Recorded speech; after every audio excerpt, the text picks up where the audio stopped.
Where's Charbonnet? Nobody knows, and by the end of the night, maybe UCLA fans forgot about him. No, that did not happen. That did not happen. But the Bruins again march on to victory. 8-1 overall, 5-1 in the Pac-12 play.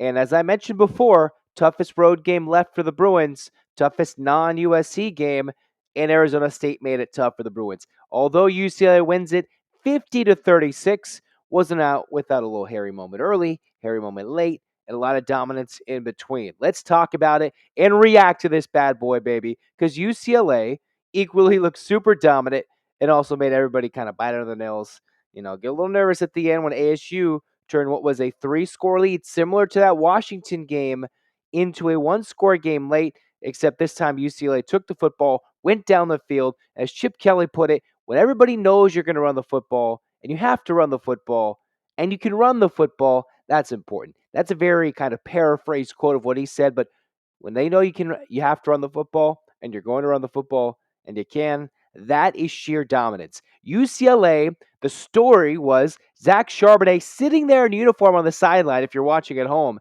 and not in the game.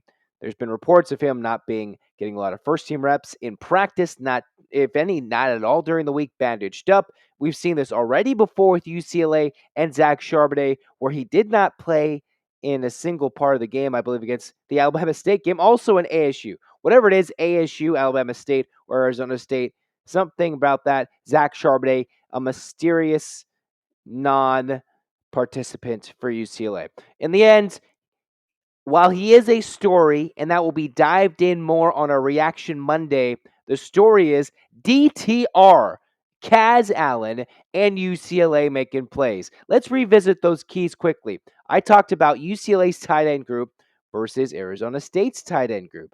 Well, it wasn't exactly a 50-50.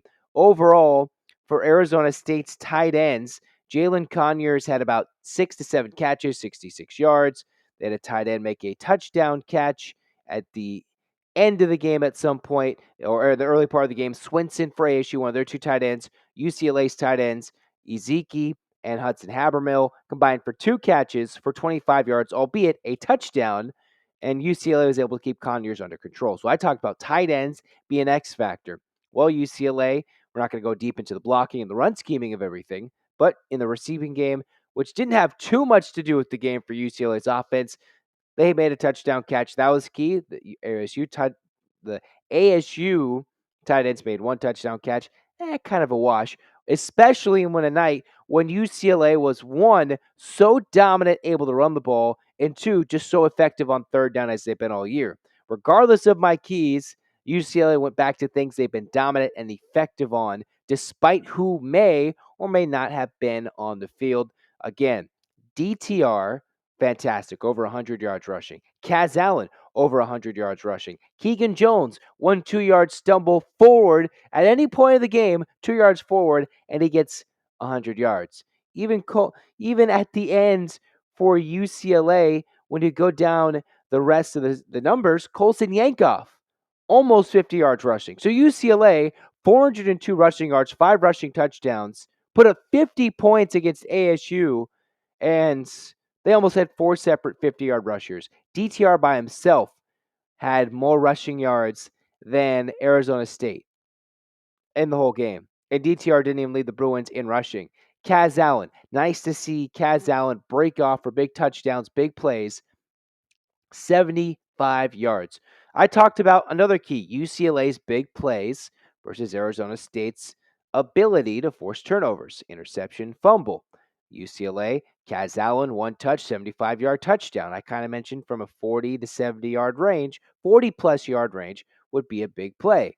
Well, Kaz Allen also had a 40-plus yard receiving play, and you had Kaz Allen with a 75-yard touchdown. So those two kind of went for a wash, but of course, with UCLA making big plays, running down their throat, it didn't really matter in the end. So offensively, UCLA made big plays to counteract ASU's ability. Again, first throw from DTR is a pick. And again, I think for the 11th straight game, the Arizona State defense, regardless who they face, forced an interception. But again, UCLA put up 50 points on the board, and that's what truly matters.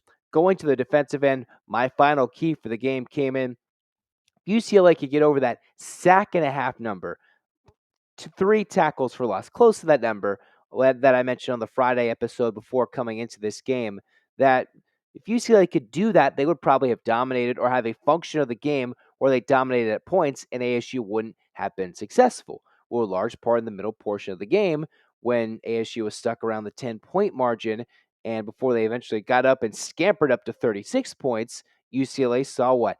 Darius Muasau, untouched for a sack, 2 tackles for loss, for Darius Muasau. Leatu Latu, half a sack, half a tackle for loss. Grayson Murphy off the edge, a sack, and 2 tackles for loss to tie Darius Muasau for both the team lead. Overall, UCLA 3 sacks, 6 tackles for loss, which is a key for the Bruins to slow down. A sneaky good ASU offense, which really picked things up late to figure it out in the fourth quarter. Even across town, albeit in LA, USC had a similar type of late game scare, and they seem to get more respect than the Bruins are against a team who had the same record, this time for the Bruins on the road, and both games ended the same. Well, we'll see how the rankings change Monday when it comes, or Tuesday in the college football playoff rankings, AP poll over the weekend. But UCLA should get more respect in a wild shake-up day in college football. Clemson goes down. Bama goes down. Technically, number 1, Tennessee goes down, even though a lot of people may have had Georgia as number 1. Tennessee goes down, although they probably won't fall by too much. UCLA could very well, as they've done once again, been a top 10 team, proved they were a top 10 team. And while that end game, slight letdown for the Bruins really didn't help them, they went without their best player individually on the field. We cannot argue that. And still ran down ASU's throats and won the game and put up 50 points. And for a large portion of this game, UCLA, once they got control after that first quarter, after the early part of the game, after they got control, it wasn't too close. Arizona State with a pretty packed crowd. It said about 96% of the stadium was full for the Sun Devils. As expected, this would be the tough game. I've been explaining and saying, hey, this game since the bye week was the one to circle. Yes, of course, USC, Oregon, Utah, and at that time, Washington, all circled. Especially Washington getting that key win on Friday night. That's helpful for the UCLA resume. But more on that later in upcoming episodes. UCLA, this Arizona State game was going to be a trap game. This was the trap. ASU played a typical trap game. UCLA gets up big, had a chance to try and steal it late, and did the Sun Devils, and UCLA was able to hold off. And for ASU, they're finding some nice pieces. You had, Valladay was 92 yards, 2 touchdowns on the ground. Valladay, 89 receiving yards on 10 catches, no touchdowns. Badger, 83 yards and a touchdown. Jalen Conyers, 66 yards on 7 catches. Trenton Bourget, 349 yards, 2 touchdowns, despite being sacked 3 times. They kind of figured things out. And again, the defense able to do a little bit to mess up UCLA at the end there. But overall, DTR, man, is he athletic. Understatement of the year because DTR leaps over. When he has a chance to hurdle, it's almost like he has barriers. It's like, all right, when this guy is crouched down to this level, I'm going to try and jump. And then when this guy is a little higher up, I'm going to try and, it's like hurdles. While playing in a football game on the field, he's trying to hurdle a defender. And then if it's a higher, higher launch point, he's trying to get higher. And I think this one against Arizona State may have been the highest that he's done of all the crazy hurdling highlights he has attempted or has successfully, as it seems like so many times this year, done, goes talks trash and gets his team fired up, racing around the field. Although, for some reason, DTR knows how to hurdle defenders, but he doesn't know how to slide down afterwards in a kind of safe way after a purely athletic play looks completely unathletic when it comes to sliding down. That is my one caveat when it comes to DTR's pure athleticism. And I think UCLA fans are starting to love and treasure the end of Dorian Thompson-Robinson's career as a Bruin. Maybe a little bit too late. It's been a growth period, right? In college football, not every athlete is going to be fan-freaking-tastic off the gate, or even in the first year and a half. It's a building block. That's why in college football, you stay at least 3 years, whether you're a red shirt, whether you're going forward in 2 years and somehow are draft eligible, whatever it may be, it's a building block. And DTR has taken advantage of this final year and put himself and the Bruins on the map as a team to be reckoned with, as we are 2 weeks away from a very important UCLA USC battle for the victory bell, crosstown battle back and forth between the Bruins and the Trojans, but still another game in front for UCLA to not take advantage. Another Arizona school with the Wildcats coming up. We'll detail that and more with Locked On UCLA.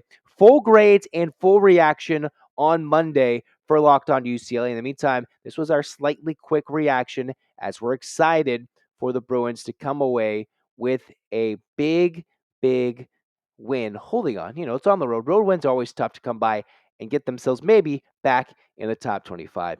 This little mini episode was brought to you by BetOnline. It's your number one source for all your football betting needs and the start of the new basketball season. UCLA basketball starts on Monday against Sac State. We're excited. All the latest player developments, team matchups, and more with in-depth analysis in every game. BetOnline is your continued source for all your sports wagering information. You can check in on all your favorite games, events. Fastest and easiest way to do that, head to the website today or use your mobile device to learn more about BetOnline, where the game starts. In the meantime, get your hands in the air, Bruins fans. 8-clap time. 8-1, baby. 8-clap, 8 wins. Let's go. Let's get nuts. Here we go. And 1, 2, 3, 4, 5, 6, 7, 8. UCLA. UCLA. Fight, fight, fight. Yeah. This has been a limited version of Locked On UCLA. Come join the party. Come hit the subscribe button. Come give us some love. Join the support. Thanks for all the love. This has been Locked On UCLA's reaction. Go Bruins.